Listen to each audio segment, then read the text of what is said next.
नमस्कार, कार्यक्रम मंजिल में आप सभी का स्वागत, अभिनंदन। मैं हूं आपके साथ विश्वबंधु पांडे। दर्शकों, इस कार्यक्रम में हम खास तौर से उन बातों पर बात करते हैं जिनसे सीख लेकर के एक युवा बेहतर तैयारी कर अपने भविष्य को बना सकते हैं और प्रतियोगिता परीक्षाओं की तैयारी एक बेहतर तरीके से कर सकते हैं और अपनी मंजिल को पा सकते हैं। आज हम इस कार्यक्रम में बेहद खास विषय विज्ञान के क्षेत्र में रोजगार की संभावनाओं पर बातचीत करेंगे और इस विषय पर बातचीत करने के लिए हमारे साथ सीनियर साइंटिस्ट और आज के हमारे करियर एक्सपर्ट रमेश चंद्र द्योंदी हमारे बीच में उपस्थित हैं। आइए उनका स्वागत करते हैं। सर, आपका स्वागत, अभिनंदन दूरदर्शन उत्तराखंड के स्टूडियो में। धन्यवाद पांडे जी। सर, जैसा कि आज हम अपने इस कार्यक्रम मंजिल में विज्ञान के क्षेत्र में किस तरह की रोजगार की संभावनाएं हैं इस विषय पर बातचीत कर रहे हैं, तो सब विज्ञान का जो विषय है और हम देखते हैं कि आर्ट्स के विषय होते हैं, विज्ञान का विषय कॉमर्स का क्षेत्र होता है, लेकिन खास तौर से अगर हम विज्ञान के क्षेत्र के विषयों की बात करें तो विज्ञान विषय को लेने के लिए क्या बच्चे में किसी तरह की बेसिक समझ की आवश्यकता होती है कि वो इस क्षेत्र में जाए और विज्ञान को अपने भविष्य के रूप में एज अ सब्जेक्ट ले? आप बिल्कुल सही कह रहे हैं। सबसे पहली बात तो है कि बच्चे में जो विज्ञान के प्रति जो रुचि होती है जी, वो एक इंक्यूजिटिवनेस, किसी चीज़ को जानने की उसमें गुण होना चाहिए, ताकि वो हर किसी चीज़ को उस एंगल से सोचे कि ये क्यों हो रहा है, कैसे हो रहा है और इसका क्या फ़ायदा है। तो उस अगर दिशा में बच्चे में अगर वो गुण शुरू से पनप रहे हैं तो वो डेफिनेटली अपने आप को एक साइंस के क्षेत्र में जाने के लिए अपने को सक्षम पाएगा। और इसमें जो सबसे बड़ी भूमिका होती है पेरेंट्स की, शुरू से ही होती है कि बचपन से उसको कैसे आप उसको इनकरेज कर रहे हैं। उस क्वेश्चन पूछता है बच्चा, तो खाली वो दिमाग होता है उसके, तो इट्स ए ओपन माइंड। तो वो कोई भी प्रश्न अगर कर रहा है तो उसे आप नेगलेक्ट ना करें और उसकी इंक्यूजिटिवनेस को बढ़ाते जाएं, उसको जवाब दीजिए जितना आप कह सकते हैं। क्या किसी खास तरह का उसमें हम देख सकते हैं कि कोई रुझान या झुकाव है विज्ञान को लेकर के, या उसके मन में कुछ हलचलें बचपन से ही रहती हैं और हम ये जान जाते हैं कि ये आगे चल के वैज्ञानिक बनेगा या विज्ञान क्षेत्र में जाएगा? डेफिनेटली, ये भी आपने बिल्कुल सही कह रहे हैं आप। जब बच्चा, अब छोटी सी बात बताता हूँ मैं, अगर बच्चा चल रहा है आपके साथ सड़क में और वो सडनली देखता है कि एक ट्रेन पास हो रही है, और अगर वो आपसे पूछ बैठता है कि पापा ये ट्रेन कैसे चल रही है, ये तो इतने डब्बे से दिख रहे हैं लोहे के, फिर भी वो चली जा रही है, कोई रास्ते में एक्सीडेंट नहीं है, कुछ नहीं, तो उसमें एक इंक्विजिटिवनेस आ गई है, वो सोचने की शक्ति आ गई है, पूछने की शक्ति आ गई है। अगर आप उसे उसी समय अगर नकार देंगे, जवाब नहीं देंगे, तो वो फिर आगे से आपसे इस तरह के प्रश्न नहीं पूछेगा। तो उसे हमें इनकरेज करना चाहिए बच्चे को। और जब वो ज्यों वो बड़े क्लासेस में जाता है, इसमें टीचर्स का भी बहुत अच्छा योगदान होता है। टीचर्स अगर आपके बच्चे को सही डायरेक्शन दे रहे हैं, उसको इनकरेज कर रहे हैं, तो वो धीरे धीरे सही सीढ़ियाँ पकड़ता जाएगा। और अगर बच्चा आपका अच्छा कर रहा है, टीचर्स की नज़र में अच्छा है, तो वो डेफिनेटली उसको और इनकरेज करते हैं और उसकी एक अपने आप में एक स्थापित हो जाती टीचर के दिमाग में भी कि ये बच्चा को आगे बढ़ने में ये डेफिनेटली कुछ अच्छा करेगा जी। और बच्चे में जिज्ञासु प्रवृत्ति का होना बहुत ज़रूरी है। वो जिज्ञासु होगा तो नई चीज़ों की खोज उसके मन में होगी, तो वो विज्ञान के क्षेत्र में बिल्कुल, ये साइंस का बेसिक्स है कि आपको जिज्ञासु तो होना ही पड़ेगा जी। नहीं समझ रहे हैं? जितने भी हमारे साइंटिस्ट पुराने, न्यूटन है, आर्किमिडीज है, या जो भी हैं, वो जिज्ञासु के कारण ही इस तरह की चीज़ें। वो कोई न्यूटन ने बोला, किसी ने बोला कि भाई एप्पल गिर रहा है, लॉ ऑफ ग्रेविटी जो आपने सुना होगा, बिल्कुल, तो वो भी इंक्विजिटिवनेस से, उसके ऑब्जर्वेशन से और उसको फिर सोचने का तरीका, फिर उसने और एक्सपेरिमेंट किए, तो इस तरह से साइंस बढ़ता है। विज्ञान क्षेत्र की बात हम कर रहे हैं इस कार्यक्रम में, तो करियर की दृष्टि से अगर हम देखें तो विज्ञान के ऐसे कौन कौन से क्षेत्र हैं जो सर्वाधिक महत्वपूर्ण हैं? देखिए, जब बच्चा 10वीं पास कर जाता है जी, उसके बाद तब तक उसको कोई ख़ास समझ नहीं होती है। जैसे हमने भी 10वीं पास तक तो हमें कुछ ज्ञान नहीं था, लेकिन बाद में हालांकि हमारे पेरेंट्स बोलते थे कि भाई आप डॉक्टर तो नहीं बन सकते हो क्योंकि आपके हाथ हिलते हैं, ऑपरेशन करोगे तो गड़बड़ हो जाएगा। जी। तो फिर इंजीनियरिंग के लिए क्या चाहिए हमें, वहीं 11th में जो सब्जेक्ट सिलेक्शन होता है 11th से हो जाता है।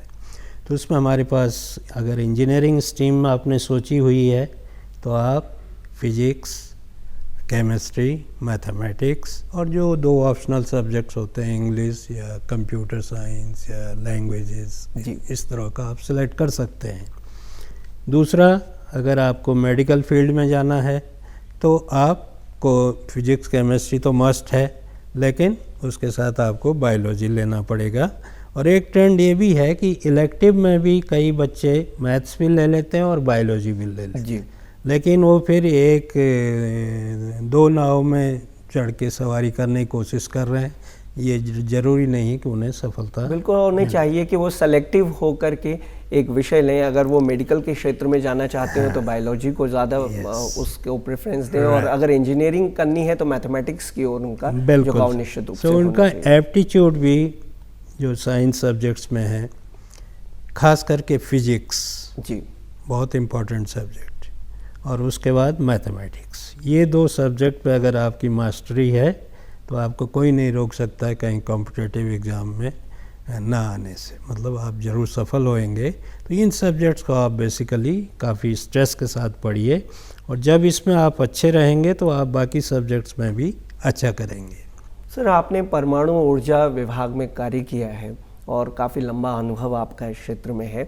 तो आज का जो युवा है वो अगर चाहता है कि मैं परमाणु ऊर्जा के क्षेत्र में जाऊं और इस क्षेत्र में अपने भविष्य को बनाऊं, तो उसे इसके लिए क्या करना चाहते हैं चाहिए? ये काफ़ी एक जिज्ञासु प्रश्न है, ये मेरे मन में भी है और मुझे लगता है कि हमारे व्यूअर्स के मन में भी होगा कि वो इस बात को आपसे जानना चाहेंगे। डेफिनेटली ये एक ऐसा क्षेत्र है जी जो भारतवर्ष ही नहीं अपितु सारे संसार में विज्ञान और न्यूक्लियर, जी, ये काफ़ी रेस्पेक्टेबल फील्ड हैं, इज्जत के हैं, और इसमें आपको जो सुविधाएं सरकार देती है, जो फैसिलिटीज़ जिस तरह का, चाहे वो पे पर्क्स हो, चाहे रेजिडेंशियल चीज़ें हों, चाहे मेडिकल हो, चाहे आपका LTC हो, इस तरह की सारी सुविधाएं आपको मिलती हैं।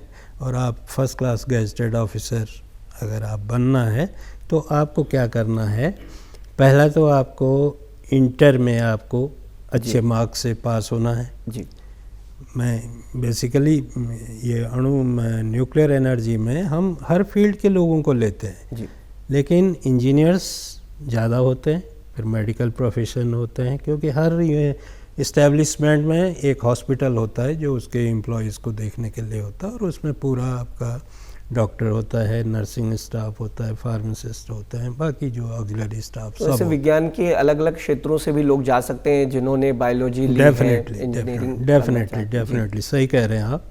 एक तो इंजीनियरिंग हो गया, एक आपका ये मेडिकल क्षेत्र हो गया।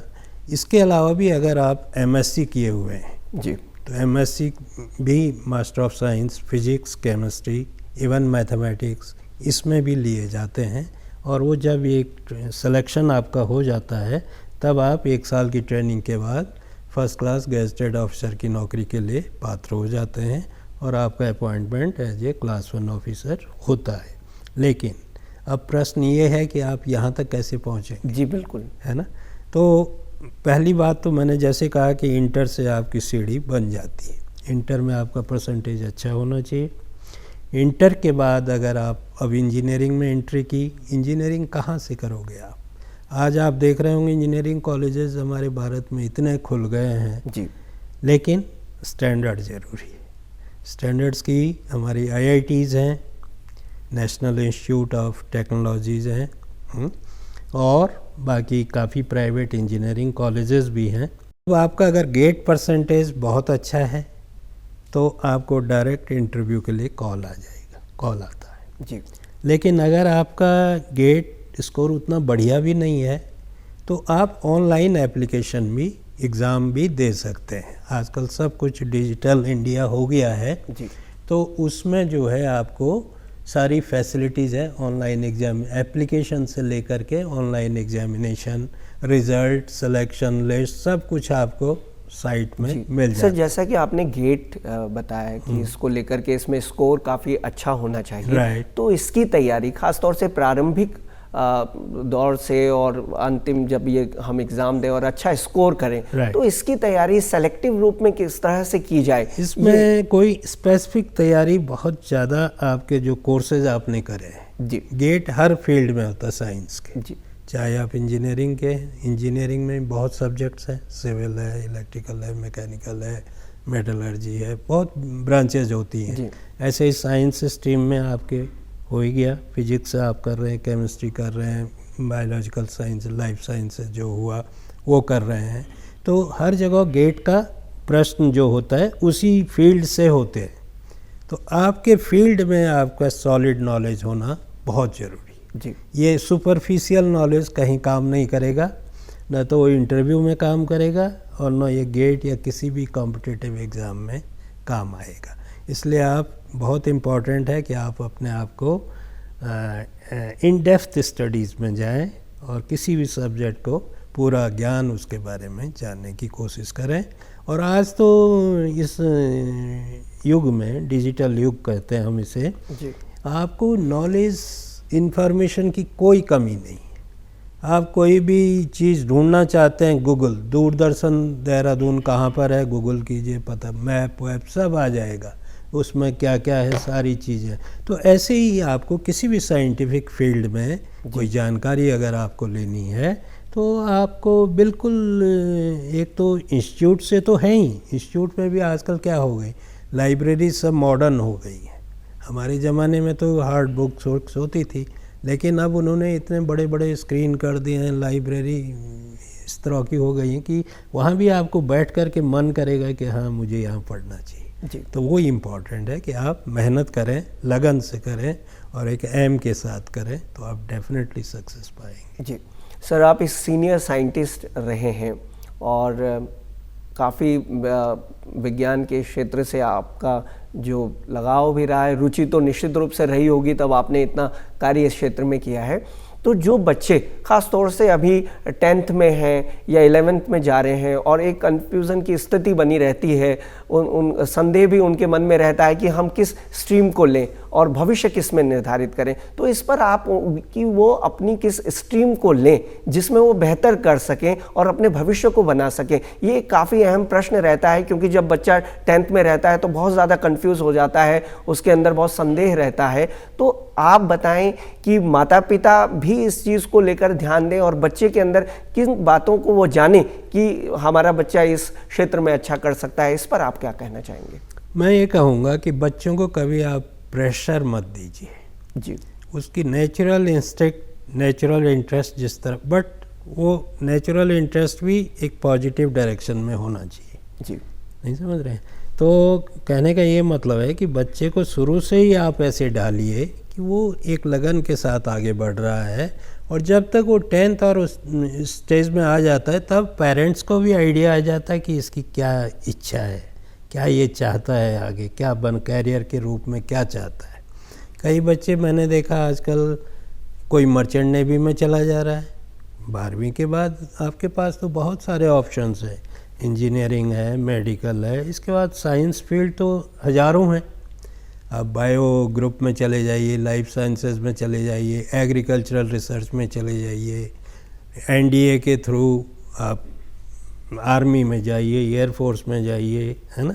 तो कहने का मतलब है आज कोई कमी नहीं है, फैशन डिज़ाइनिंग है ना, इस तरह की हर एक फील्ड है जो आज के रोज़गार के हिसाब से अब हम उस पुरानी परिपाटी से थोड़ा हट के भी आ सकते हैं कि हमें इंजीनियरिंग में ही जाना है। ऐसा कोई, it is not a must, ये ज़रूरी नहीं है कि आप उसी को पकड़ करके लकीर के वो बनते रहें। आप ऑप्शंस देखिए, अपना इंटरेस्ट देखिए। निश्चित रूप से, और विज्ञान के अगर छात्र हैं तो उनके लिए बहुत कुछ है, बहुत कुछ कर सकते हैं, चाहे माइक्रोबायोलॉजी का क्षेत्र हो, बायोटेक्नोलॉजी का क्षेत्र हो, या फिर ये जो हम परमाणु ऊर्जा की बात करते हैं, इंजीनियरिंग की डिफरेंट फील्ड्स की बात करते हैं। अब आपने यहाँ पर बोला परमाणु ऊर्जा का नाम लिया जी। अब मैं ये बताना चाहता हूँ, परमाणु ऊर्जा विभाग एक ऐसा विभाग है जो भारत के सारे नक्शे में चारों तरफ फैला हुआ है। जी अब आप ये पूछेंगे कि कैसे फैला हुआ है। बिल्कुल। तो एक डिपार्टमेंट ऑफ एटॉमिक एनर्जी के अंडर में बहुत सारी इंस्टीट्यूट्स हैं। जी जैसे एक भाभा एटॉमिक रिसर्च सेंटर आपने सुना होगा, बहुत बड़ा रिसर्च सेंटर है, मल्टी डिसिप्लिनरी रिसर्च वहाँ होती है। मैं भी जब 77 में मैंने ज्वाइन किया था BRC, तो मैं भी वहाँ ट्रेनिंग लिया और सब तरह की चीज़ें एक्टिविटीज़ से अवगत हुआ। उसके बाद अब भाभा एटॉमिक रिसर्च सेंटर एक हो गया, इसके बाद हो गया Indira Gandhi centre for atomic research, ये कालपाक्कम में है। जी कालपाक्कम में है। वहाँ फास्ट रिएक्टर टेक्नोलॉजी पे बेस्ड, रिएक्टर के अलग टाइप, ये खैर विषय बहुत बड़ा है। जी बिल्कुल, व्यापक तो विषय है। हाँ, जी। तो इस पे हम बहुत ज़्यादा नहीं जाएंगे, लेकिन मोटा मोटा मैं ये बता रहा हूँ। IG कार हो गया, RR कैट हो गया। जी राजा रमन्ना एक हमारे साइंटिस्ट थे, चेयरमैन एटॉमिक एनर्जी कमीशन, और बहुत बड़े साइंटिस्ट थे।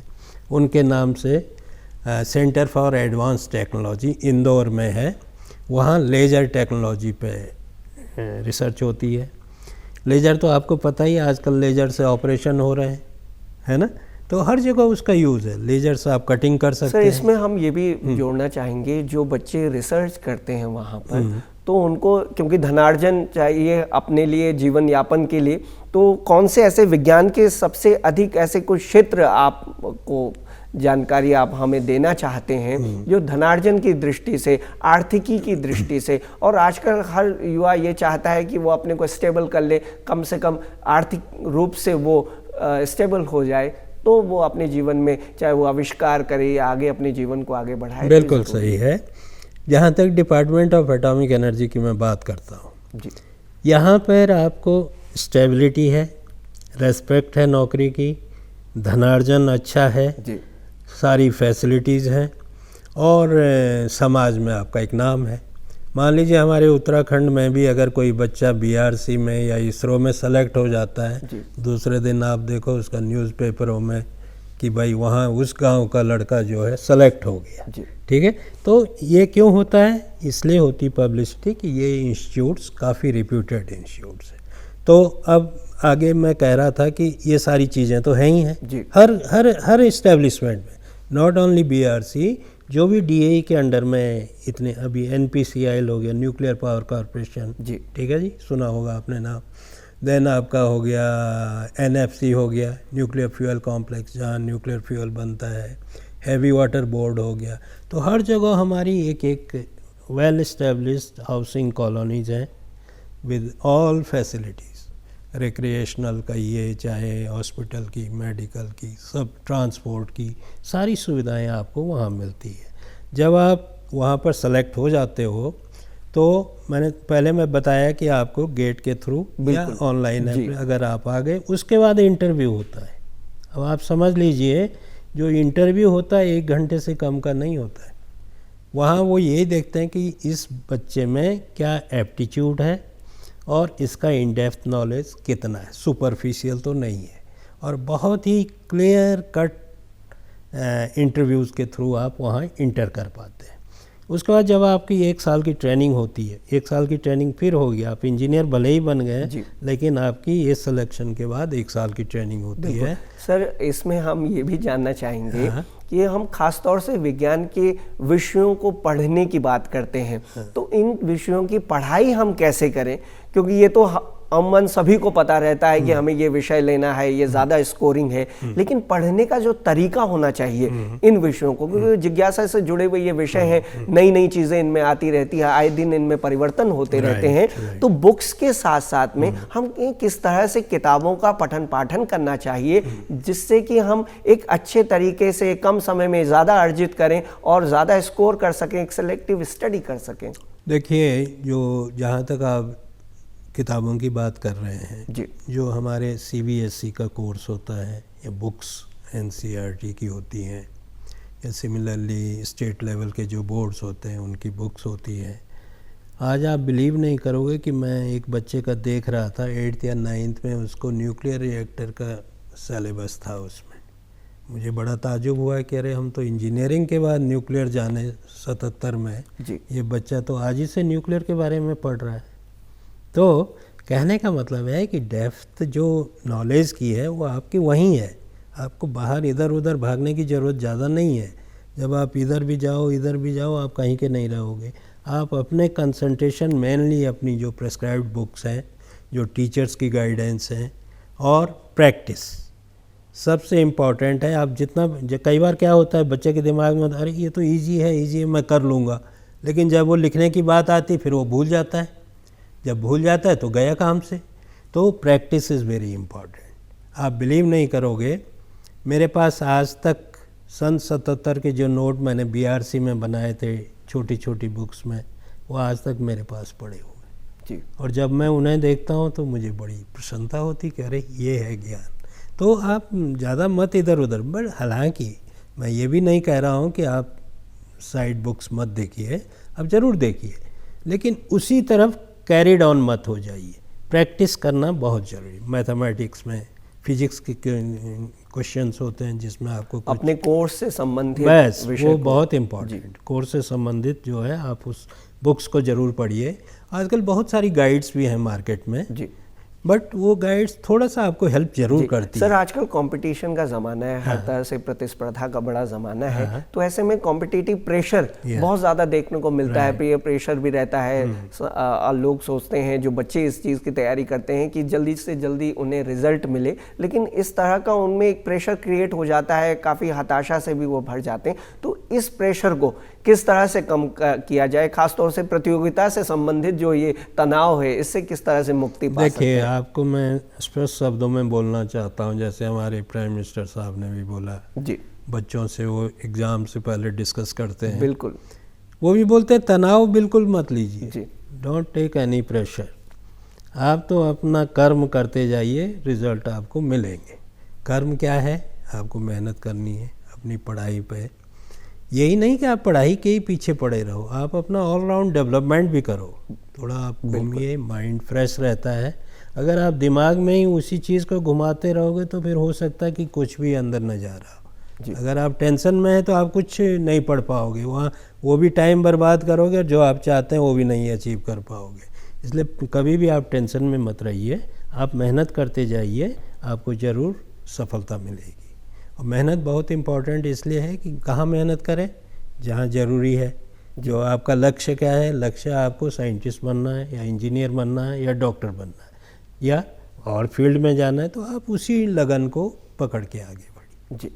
और जिस तरह से अगर हम अपने एक लक्ष्य को निर्धारित कर लें तो हम ज़्यादा अच्छा कर सकते हैं, उससे संबंधित अगर हम नेचुरली, वो सही पॉइंट है। अगर आप इतने कैपेबल हैं कि आप अपने लक्ष्य को फिक्स कर लिए हैं, तब तो आप नेचुरली आप उसी के पीछे पड़े रहेंगे और आप किसी भी तरह से उसको हासिल करेंगे जी। तो वो तो बहुत ज़रूरी है कि अगर आप में बिना प्रेशर के, इंटरेस्ट के साथ आप उस तरह उसको पा रहे हैं, इंटरेस्ट डेवलप करने की ज़रूरत ज़्यादा है। बहुत जरूरी। सर, आप हमारे साथ में आपने इस विषय पर चर्चा की और महत्वपूर्ण जानकारियों को हमारे साथ में साझा किया, और ख़ासतौर से आज की चर्चा का हमारा यही उद्देश्य रहा कि पढ़ना कैसे है, क्या पढ़ें, किस तरह से पढ़ें, इस विषय पर आपने बातचीत की। विज्ञान के क्षेत्र में रोजगार की संभावनाएं, आप हमारे साथ में यहाँ पर आए, हमें वक्त दिया, इसके लिए आपका बहुत बहुत धन्यवाद। धन्यवाद। तो दर्शकों, ये था आज का हमारा कार्यक्रम, जिसमें आज हमने विज्ञान के क्षेत्र में रोज़गार की क्या क्या संभावनाएं हैं, किस तरह से हम अच्छी तैयारी करें, सेलेक्टिव पढ़ें और तनाव मुक्त रहकर हम पढ़ाई करें, तो हम निश्चित रूप से जो भी हमारा लक्ष्य होगा, हमारी मंजिल होगी, हम उसे ज़रूर हासिल कर सकते हैं। आपसे फिर होगी मुलाकात कार्यक्रम के अगले अंक में। तब तक के लिए आपसे हम लेते हैं विदा। नमस्कार।